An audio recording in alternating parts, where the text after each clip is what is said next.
Hey, you made it. Welcome to Not Quite Grown Up. Let's get going.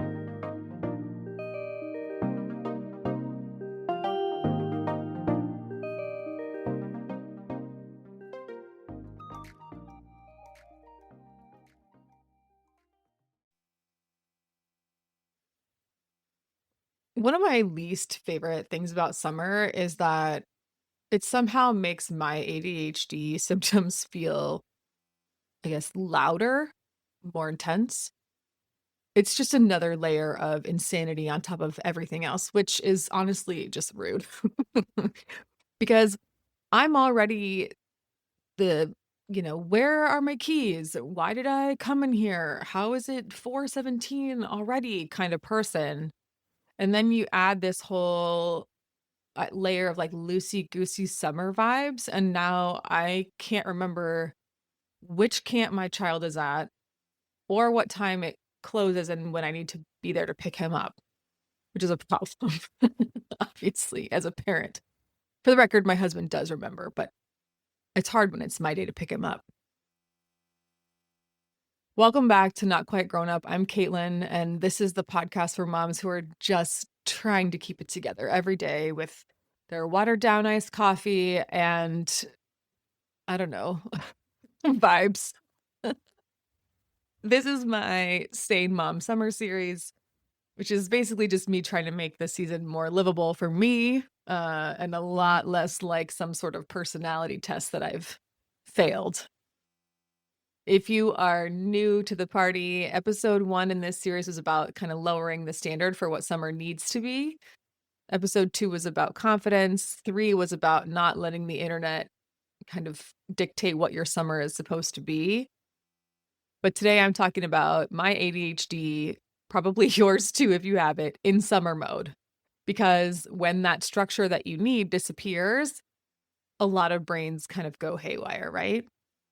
So if you have ADHD and you're dealing with those summer vibes, your brain probably feels a little off and you're not imagining it. It's happening to a lot of us. Summer changes everything, right? School is out.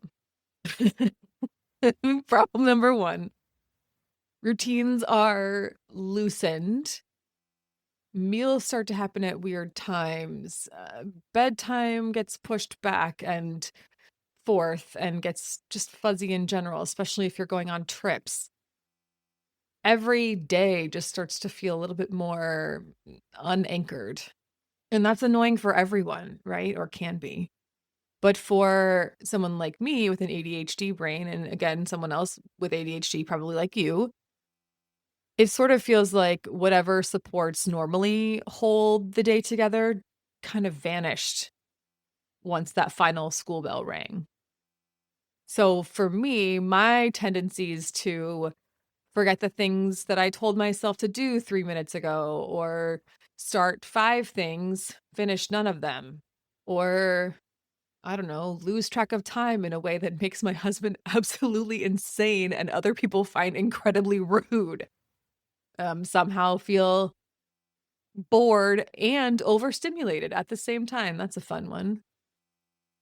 Or get weirdly emotional about something that's normally not that big of a deal, like when I can dish it out, but I can't take it. All of that is now worse over the summer. And it's compounded by guilt because you're supposed to be, quote unquote, enjoying summer. Dude, that's so much. It's a lot to handle. So if you're not enjoying summer, you're not bad at it. You're just trying to run a brain that depends on structure, that relies on structure, even though it gets bored with structure, in a season that is revered, reviled, I don't know what the word is, in a season that is celebrated because it naturally removes most structure. And because we live in this world where productivity is morality for whatever reason, I think we're pivoting away from that, but it still exists. You start telling yourself that you're scattered and that means you're lazy or you're careless or disorganized or you're just not trying hard enough, even though you know that's not actually the case. You're shame spiraling, right? And we've talked about this before, where shame is just sneaky because it makes you think that the problem is your character rather than the environment you're in. ADHD and character are not the same thing. ADHD is not a character flaw. It can be hard to do things that adults do because of ADHD, but that doesn't mean you're failing at being an adult. It just means that your brain needs different supports. We've talked about this over and over again. What works for other people doesn't work for you. So for me, anyway, I have to remind myself that the goal is to make life easier for the person that I am and not the person that I think I'm supposed to be. So instead of asking myself, how do I force myself to do summer better?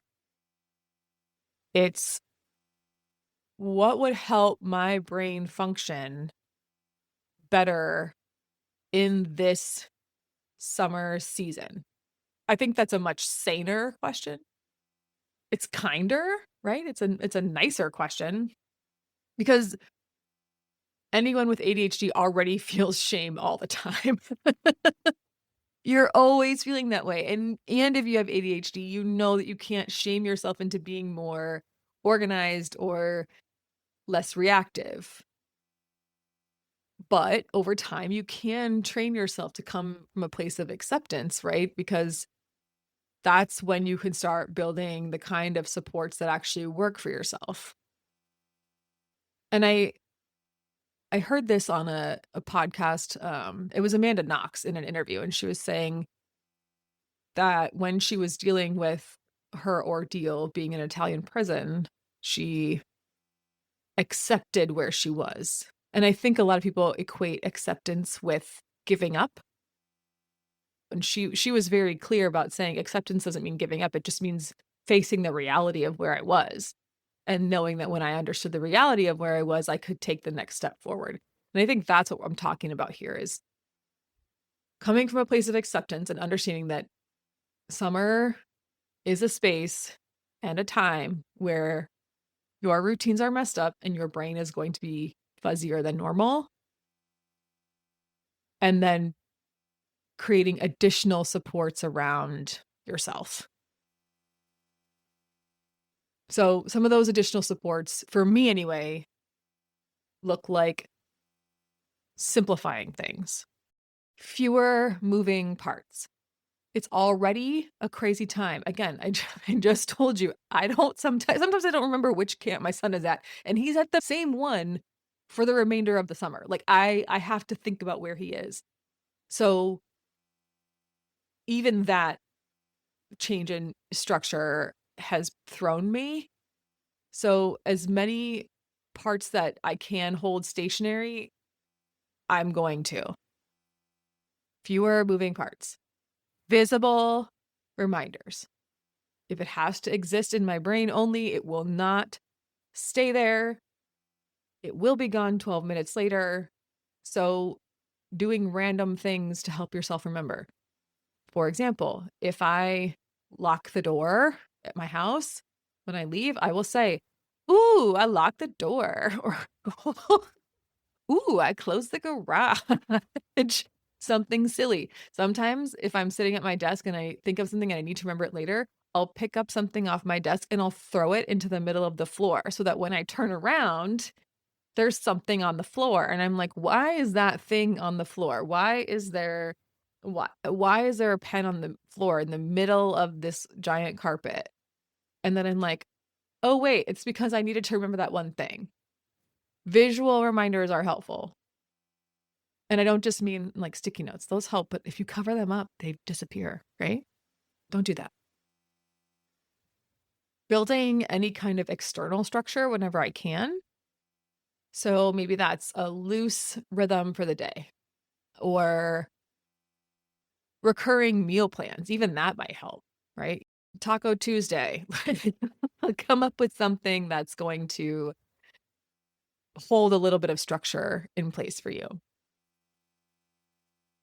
make a task smaller than your resistance.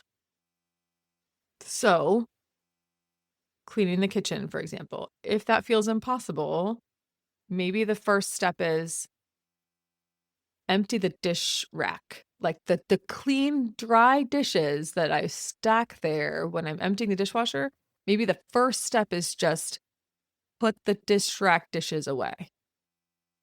And then if more comes of it, great. But if not, then that's okay. You only said you were going to do that one thing anyway. And along those lines, for the love of all things sane, stop expecting your motivation to show up first. It often doesn't, especially for an ADHD brain. I can sit here and say, oh my God, I'm so sick of myself all day long and still do nothing about it. And that's because for an ADHD person, sometimes the action has to come before the motivation. It's kind of like a hyperfixation. Like you get hyper-focused on something once you start it. You can also consider some sort of low stakes support things. For example, like a basket for random summer stuff. One basket. You probably already have a basket. If you're an ADHD person, you have a basket sitting around with nothing in it. Don't go buy another one. You don't need it. Okay. You probably have an abundance. Put all the summer stuff in there. If you haven't already put together a basket for all the keys and the sunglasses and other tiny objects that are likely to disappear, do that. Again, simple checklists for mornings or outings. I don't care how tacky it makes your door look. If a little like printed out sign from Canva stuck to the back of your door helps you remember things, especially in summer, do that. Like for my son's camp, it's lunch, snacks, swimsuit, goggles, towel, change of clothes.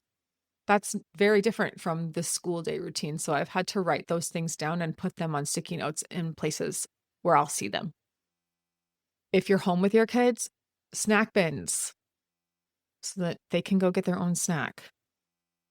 Alarms that tell you what time it is so that if your brain is kind of off in the middle of nowhere, you can come back to earth. And again, it might be tacky, but none of it has to be glamorous. It just has to be useful, right? Just to keep yourself grounded during the summer. So if you're like me and your brain just feels a little extra effed up, you're not behind and you're not doing anything wrong. You just need some more structure than this season naturally gives you. And it's totally okay.